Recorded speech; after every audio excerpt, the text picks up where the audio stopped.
What's up, everybody? Got another little video here. I've seen a lot of people asking about this lately, and it seems like the easiest thing for me. Just as long as your stuff is in good shape, your parking brake. Um, I know a lot of people say they don't use it, especially on automatic transmissions. Manual transmissions is really good to use it. I mean, even in gear, something depending on what gear you have it in, it'll start rolling in the direction that it's in. But um, in automatic transmissions, you got a little parking brake pawl. I mean, it's a small piece of metal that holds just a little spot on the transmission to keep the truck from moving. And I've seen where those break. And once those break, if you don't have the parking brake set, especially if you're on a hill, which in the place that they usually break, that's where they break, and that's where your truck's going wherever it ends up. But got something pretty simple here, seems to me. Hopefully help y'all. So what I got here, I did this side already. It's stuck. I mean, that thing ain't moving. This side, I have not tightened up this side yet. Basically, it's the other side. You can hear the springs and everything in the drum assembly fighting back to hold everything in place. But so I undo the parking brake, and well, and it turns. And I might even have it a little tight too still, but I don't know, I might loosen up some more, who knows, we'll see. I'm going to start getting the other side apart, basically, and pull the wheel off, and I'll come back. Alright, so first, now we got a wheel off, we're going to undo the caliper. We're not doing anything with the pads, we can keep all in the housing here. We're going to take this bolt and the lower bolt that hold the caliper bracket on. You'll be able to pull that out in one assembly. Let me see if I can set this up somehow. Hopefully you can see.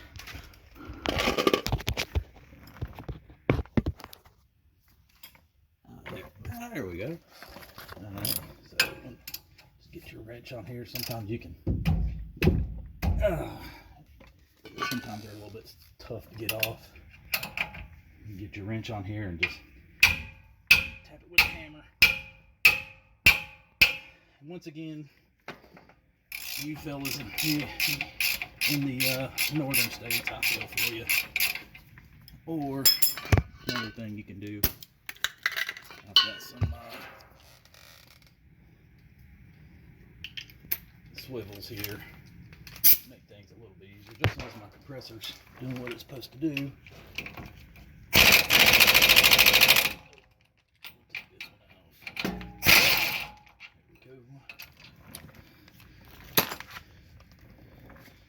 Wrench. Make sure you kind of got a hold on it. Don't hit your hands.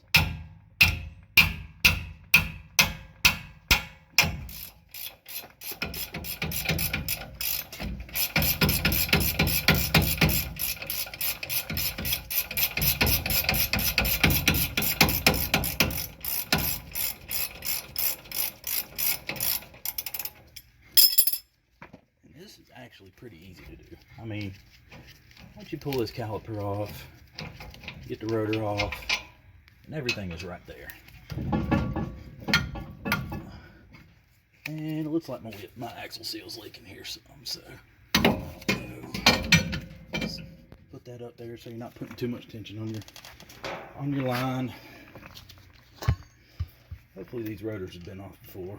So I'm just gonna, basically what I'm doing here, taking these pins, or these washers that hold the rotor on, you just grab a hold of it and rip, and then you rip them apart. So I'm gonna get all those off and come back. Alright, now get the rotor off. This one's gonna give it a little bit of smack with a hammer. Should come right off here. Really, all you gotta do, don't be afraid to mess up that surface. It's not gonna. Yeah, my axle seal's got a little bit of a leak to it, I do believe. So I'm gonna try to clean this up a little bit. I'll get right back. All right, so I think I got it cleaned up enough to where I can kind of show y'all what's going on. On the driver's side, your adjuster is up here. Got a little gear piece on it. On the passenger side here, you got your adjuster right there. This little gear right here, and you can get a pry bar in there and adjust it out. You just got to figure out which way to go with it. What I do? All right, so my phone's a piece of junk. I did not realize it cut off. Now I'm done. Got it all adjusted out on this side. So now when I go push the pedal, one thing, it used to go all the way to the floor. Now you get about that far, you get about halfway down there, and it's tight. It's getting nice and tight now. I mean, heck, I guess that thing's hanging off the stud still a little bit, but it's did its job. So is this one. But now there ain't moving at all. So I'm going to come back to this driver's side since it's a little bit cleaner. Just give you an idea. See, now that I got this, the passenger side, like I said, is on the bottom, and this one, let me get my flashlight. All right, so on this side, like I said, it's up top. You see the gear there, and all you really do is move it one way or the other to spread the shoes apart or bring them back together. That little space with the threads in it there, not the spring, I don't know if it'll focus, but right in front of the gear is basically like the space if you see it getting wider, that means the shoes are spreading apart. If you see it getting smaller, here you go. If you see it getting smaller there, that means the shoes are getting closer together. Once you get it to a point where the shoes are just kind of barely rubbing. Oh, one other thing, I don't know if there is a piece of rubber there. You see it on there.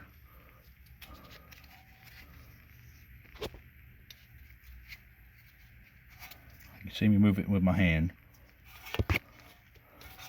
from the back side here. It just seems like it's hard to get to, if you ask me. It's down in that little hole there. You can actually use a brake shoe adjuster in that spot there, but to me it's just, I don't know. You probably could have done it, maybe work, I don't know. It just, with the spring pack here, there's a lot of stuff in the way. I don't know, they might make a better spring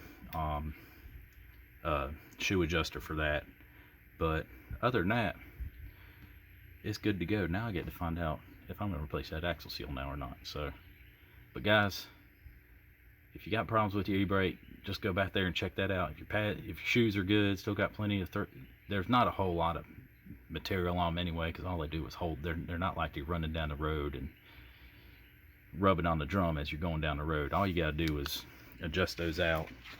I mean, there's not a lot of material on them. Just adjust them out and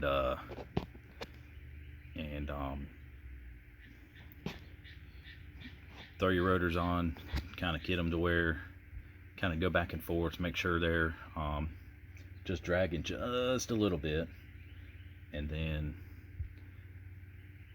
slap it all back together and you'll be good to go. And that should be all we need. Hope y'all do this. Like I said, it'll save you a lot on that transmission parking pawl. I hadn't heard them too many of them break on these, but it does happen. I have seen it on other cars, and and plus with your shifter, a lot of these trucks, they have that problem with the shifter. If you lock that e-brake down before you let the truck settle in park, it'll be a lot noticeably better pulling that shifter back into drive or reverse when you get back in it later. I know that, you got a lot of problems with those braking. This will help that tremendously. So let me know what y'all think. Do a little test here. Just even just, even with throttle, it's hard to, it stops it.